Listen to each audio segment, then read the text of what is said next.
led into a disappointing start to the season. Greenway, I think, needs to be so much more assertive, not getting chances. He just needs to play a big man's game. And Eriksson Ek's been the best of the five. He's probably been their best center right now. Ice time wise, I will say, like, when everybody complains about the kids aren't getting the ice time, all this stuff, you got to look at the ice times. They are. Just because they're what we're listing as the third or fourth lines doesn't mean that really is what they're getting.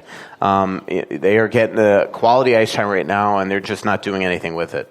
But Eriksson Ek, of the five, has definitely been the best of the five. And how do you judge Zucker's game so far? I think he's been really good. A lot of chances. You love him to score on one of those goals in one of those shots in Nashville. He gets the awesome breakaway on a fantastic play by Fiala and pass and for the home run pass, and he just wasn't able to score. And then the point blank, and that would have been a huge goal. Would have made it 3-3 midway through the third period. Instead, Nashville comes up about a couple minutes later and makes it 4-2, and that was the ball game there. Fiala, again, really good in Nashville. He forechecks the heck of the puck and stuff. I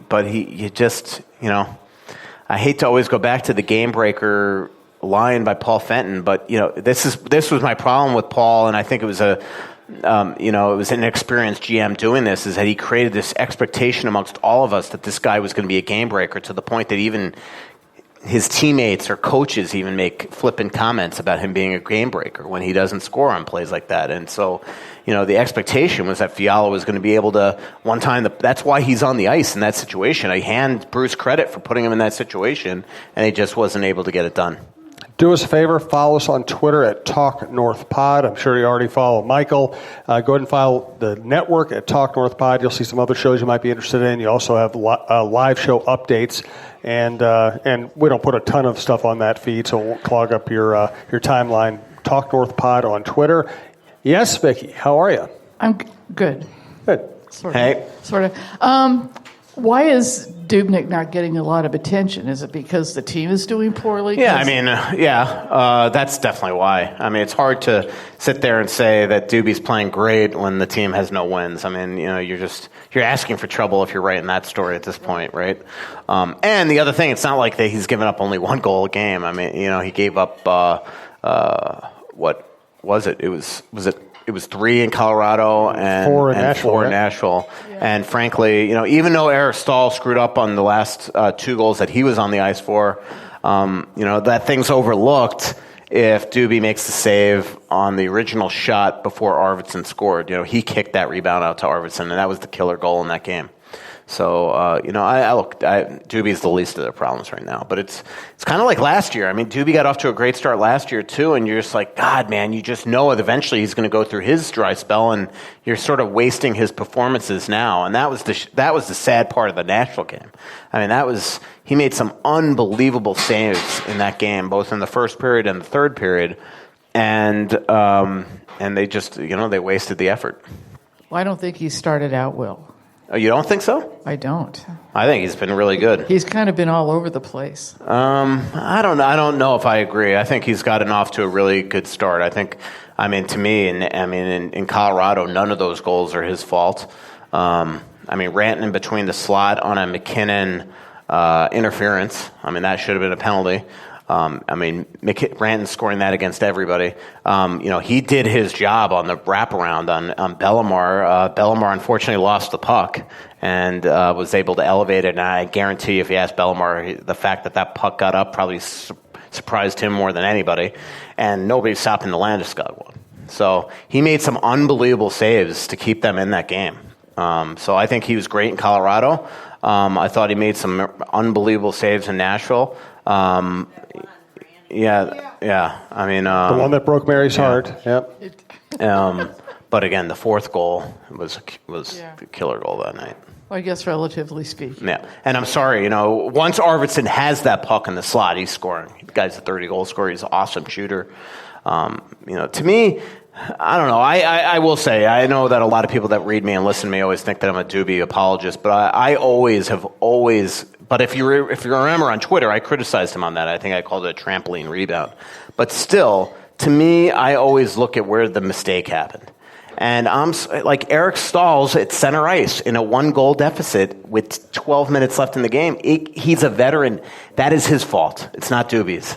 Doobie served up the rebound to the worst possible spot, to the worst possible player on the ice. But why was that a bad spot for the bad player? Because he was wide open alone, because the guy that should have had him was 15, 20 feet out of the zone. He's getting no help. Yeah. I'll give him that for sure. I mean, same thing on the Granny Tippin goal. I mean, you're giving Yossi, again, like, you can't score from the boards.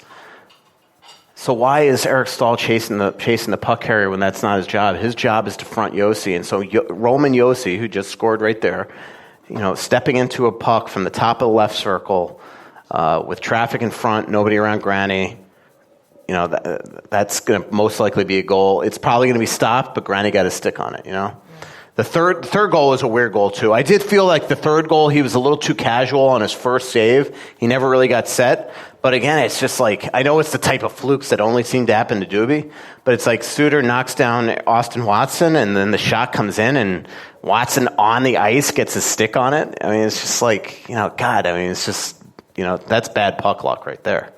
So I don't think he's been bad. Training in the preseason, I don't think he was wonderful. But in the first 2 games, I don't think you could fault him. So, it starts over on Saturday, as far as I'm concerned. What's that? The season starts over again on Saturday, as far as I'm concerned. With the home game? Yeah, especially, you start 6 out of 7 on the road. You better win that game. You're going to have no Malkin and no Bukestad in here. Yeah. You should probably win that game. Yeah, for sure. So. Okay. Thank you, Vicky. Appreciate it. No questions from Philip? Wow. I think I've offended him. Taking a break. He needs to recharge his batteries. Ever since that superstar Mikhail Granlund was traded, he's forgotten about me. So speaking of Jason Zucker, our State Farm agent, Tony Hoagland, he handles my insurance, handles Michael's. You heard me talk about that before. He is now, if you just call him and have a conversation about what they can do for you or what their price points might be for their services, they also provide financial services. They'll donate $16 to, they may make sure I get the name right, to Jason Zucker's Give 16 campaign, and National State Farm will match it, so $32 will go to a very good cause. Tony Hoagland, you can reach him at 763-421-4900. You can also find him just if you Google Tony Hoagland, Hoaglund. You can find him that way. Hi, Talk North listeners. I wanted to let you all know about State Farm's new program called Quotes for Good. We partner with local nonprofits to raise money for great causes. For the Russo-Souhan Show, I'll be donating $16 to the Jason and Carly Zucker Give 16 campaign that benefits the University of Minnesota Masonic Children's Hospital. When you call in, be sure to mention the show so that we can track the donations. You can reach us at 763-421-4900 or check out our website at champlininsurance.com. Twitter question. Jeff McGrath, this is an interesting one. Can each of you talk about the delicate balance between being an insider for the teams and not making the teams mad? Must be a delicate balance. Fenton showed how mad and paranoid teams can get. Any stories to share?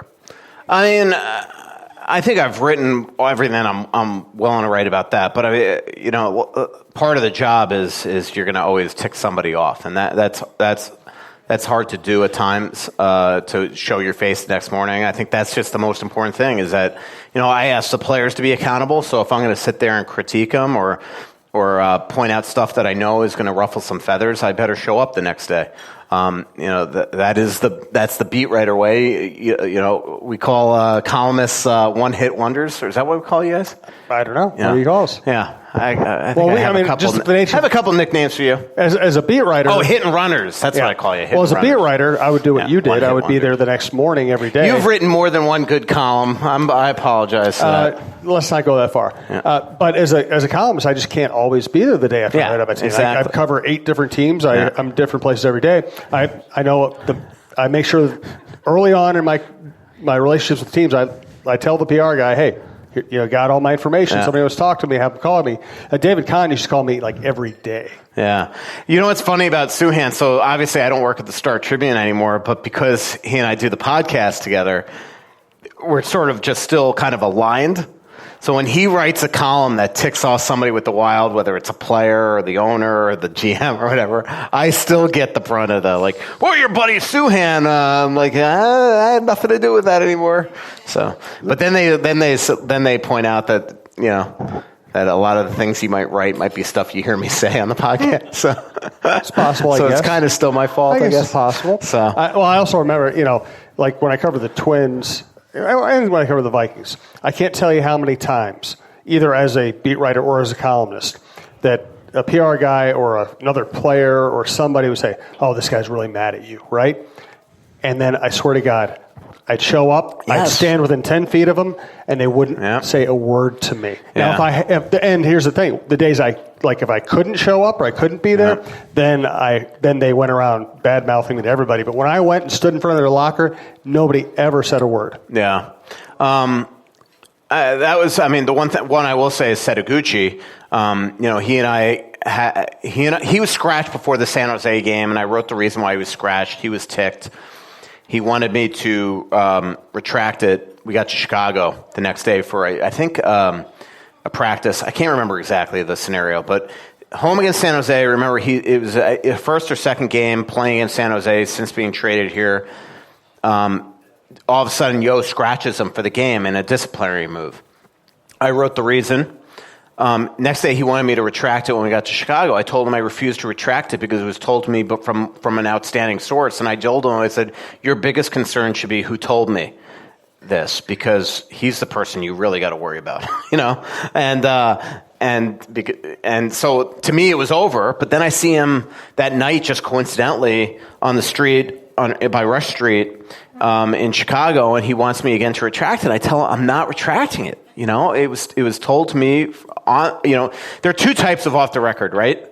Off the record, like it's a secret, and I'll kill you if you say anything. Do not write it. Yeah. One of them is the Harding thing with the foot. Until I'm given permission, that has to stay here. Same thing. Until I feel like I could write with 100%, that I could write where Zach Parise had a potential of being traded to this summer. I can't. This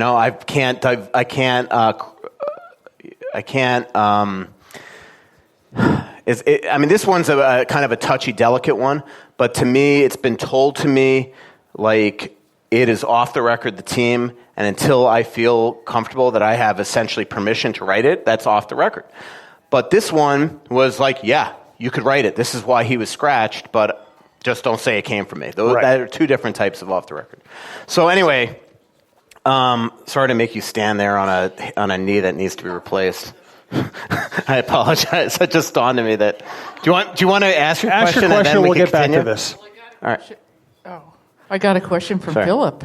All right, Philip. Yeah, he heard us. He goes, I know this is unlikely. All right, let's go back to my story then. No, I'm just okay. I know this is unlikely. Oh, shit. The Face ID. How annoying is the Face ID? It's unlikely to actually happen, but do you think it would be beneficial for Eric Stahl's game to take a page out of baseball's playbook and schedule rest games for Stahl? His best stretches last year seemed to be after breaks. There might have to come a point with that, especially with what he's dealing with now health-wise. There might, but you might have to do it over Stahl's dead body. And that's the one thing I love about him. It might piss off fans, but the guy is a gamer. He just What's he dealing with health-wise? I can't say. That one, it's the same thing. It's sort of like he's going to play through it, so why tell it? That's sort of not to say I'm still abiding by Paul Fenton's rule, but to me, he is dealing with something that can be targeted, so I'm not going to do that to him. If it's ever told to me that I could write it, I'll write it. It's nothing like he's not playing on a torn ACL or anything. I promise you that. But he's just dealing with something that could be a thing that is an issue this season. So, what was the question? If it'd be a good idea to give him a rest. Maybe it can be. So Setaguchi. So I don't write it. Thanks, fast forward a month, he and I are not getting along. Only time I'm really talking to him is in scrums, and that would have been ugly. Vicky almost took a little tumble. So we get to Columbus, and I'm trying to